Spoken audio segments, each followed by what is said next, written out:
Hello again, everyone. This is your boy Jesse Kell, the Collecting Nerd, and welcome back to another episode of Jesse's Collectible Showcase. Just want to let you guys know that I do have an announcement coming after the main part, so just stick around for a bit and let me show you all the cool shit I have. So, I did get a good stack of stuff for this month, the month of October, Halloween month, spooky season. And let's start off with some good stuff. Got some baseball cards today. Not today, but got some baseball cards to show you guys.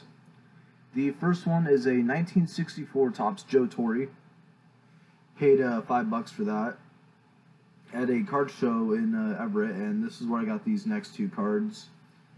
This one I actually got for $8 because the guy was selling this stuff for half off, and I told him to keep the change, but it's a 78 Topps Nolan Ryan record breaker card, which is just one that I need for my set, and this card is the coolest one that I found within the past month, and it is the coolest card that I found within a while just because of how well known it is. It's the 1970 Topps Thurman Munson rookie, and if you're reading that price tag correct, yes, I got it for $10. And of course, you know, it's a little bit beat up. There's some wear in the corners and on the edges and stuff. Centering looks good. There's a little bit of like fading in the picture. So now that we have that out of the way, gonna show off the only Hot Wheels car that I got for this month. I got two, but I have it's a bit high up on the wall, and that's the other reason why I haven't hung this up yet. But it's the old school Mercedes-Benz 300 SL. The actual car has gold wings on it, and it's based off of the 50s Mercedes that they did back in the day, and that's pretty much why I got it. Up next, I got some interesting 45s. Two of them I got in Seattle, while one of them I got at a punk show that I went to. And I'll be talking more about that here in a bit, but did get a few stuff at the concert. But first 45 I wanted to show is Ain't She Sweet and Nobody's Child by the Beatles. As you can see, it was released on Atco, and it was before their Capitol debut, so that's one of the reasons why I got it, and I just didn't have it in my collection. As you guys know, trying to get all their discography on vinyl. Up next, another one I got from Seattle. This was cool. It's a 1957 German pressing of Jailhouse Rock and Treat Me Nice by Elvis. It's an original 57 pressing, I believe it is anyways, but I got it for $5, and it still sounds good. It was fucking cool. You could tell that it was from Western Germany just because it's stamped in English where it was manufactured. Now, the next one's cool because one of the bands that I saw when I went to this concert is the legendary DOA from Canada.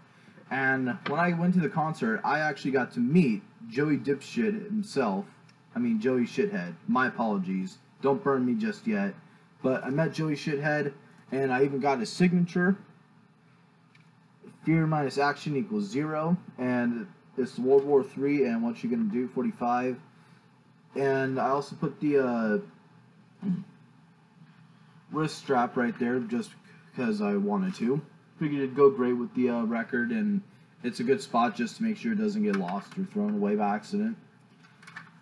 Now, the next few items I have are a couple of tapes, then I'm going to get to some LPs that I bought. This one is Electric Ladyland by Jimi Hendrix. It is a later issue, you can tell just because it says the name of the album right here, and it has a barcode on the back. Next one I got, and this is another thing that I got at the concert, was the cassette of 13 Flavors of Doom. When I went on Discogs, it didn't show any like American reissues, so I'm assuming that this is like an original just because everything matches to like all the info on Discogs. But I had fun listening to it. I pretty much listened to all the stuff that I got from the show as soon as I got home after it, even though by then it was midnight and I was bugging my friend, which was, you know, fucking fun. This one's cool. When I bought this, it was sealed. It is the complete recordings of Robert Johnson bootleg, box set. Damn, I'm just fumbling my words today. But came with this cool booklet, and it's on 2 cassettes. And there are roughly 41 songs on here. But it pretty much has each song that he recorded. And he was an artist that didn't really become well known until a few decades after his death, when Columbia released Robert Johnson, King of the Delta Blues. Now, the last stuff I have are the LPs that I bought within this month. And I got some cool shit. I got some stuff that I haven't heard before, and I got some stuff that when I saw it, I was like, I have to fucking have this. Now, first LP we have is Blood Rust Scythe by Hellish Crossfire.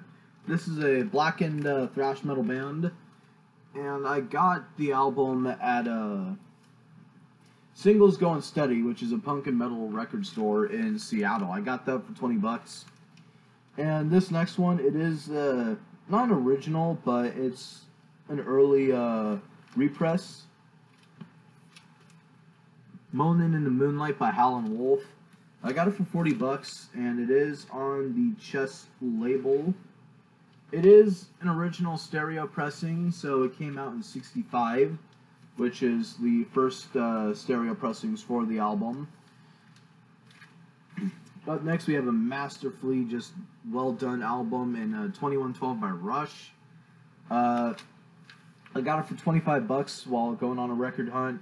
Another situation where I just had to drag my friends along with me, because that's what the fuck I do. If I go record hunting, I'm dragging my friends with me, plain and simple. Last album I have is a compilation. It's one that I picked up at the show. It features 4 local bands: Box Cutter, Car 87, Land of Wolves, and then the next one that I'm about to mention I saw along with DOA, and it's Potbelly. It is Punk Rock Giants of the Pacific Northwest, Volume 1. Each band on this album has about 3 to 5 songs on it, with the least being Land of Wolves and the most being Potbelly. But I had fun seeing all those guys live, and I even got a poster. I ended up seeing Potbelly, Millhouse, MDC, which is Millions of Dead Cops, and DOA, which is Dead on Arrival. And they're an old school Canadian hardcore band from the late 70s and early 80s. It was concert was done to celebrate the 40th anniversary of their Live in 81 album. Now, on to the main announcement. So, what I'm going to do for the month of November to celebrate and spread awareness for Movember, which is the charity for men's prostate cancer. I'm not talking about celebrating it, but I'm spreading awareness for Movember, which is men's prostate cancer. And to do that, I actually found an interesting vinyl challenge, and that is, let me pull it up really quick. The Movember Vinyl Challenge. Now, this was made by That Eddie Hex, and he's on Instagram. If you look it up, just type in the hashtag Movember Vinyl Challenge. Now, I asked him if I could use this as like prompts for videos for the month of November, and he said, yeah, this would be a cool challenge to do for YouTube. And I said, that's what I'm going to do. So, each day, there's going to be a different prompt, and I'm already going to spoil what tomorrow's is. So tomorrow, day 1, is going to be summarize why you collect vinyl with one record. And I think the most fun part of this challenge for me is probably just going to be like finding each different record for the prompt. And the second one is going to be fun, because I love the idea of the second one. And there's a bunch of different good artists on here. Like, I don't know how to... Well, not artists, but like, there is a bunch of different, like, just good stuff on here. Like, good prompts. And I'm looking forward to doing these videos with you throughout the next month. And I'm looking forward to actually uploading once a month. And even if I don't have the energy, I know it's something I said a shit ton of times. Even if I don't have the energy, I am gonna pull through with it. The only way I could see myself not doing a day is if there's no way I have internet for that day. And if I have to, I would even resort back to using my phone for a while. That's how serious I am about doing this challenge. Now, thank you guys for watching towards the end. I will share a link to the donation site in not only this video, but the upcoming videos throughout next month. This has been your boy Jesse Kell, the Collecting Nerd. Tally ho!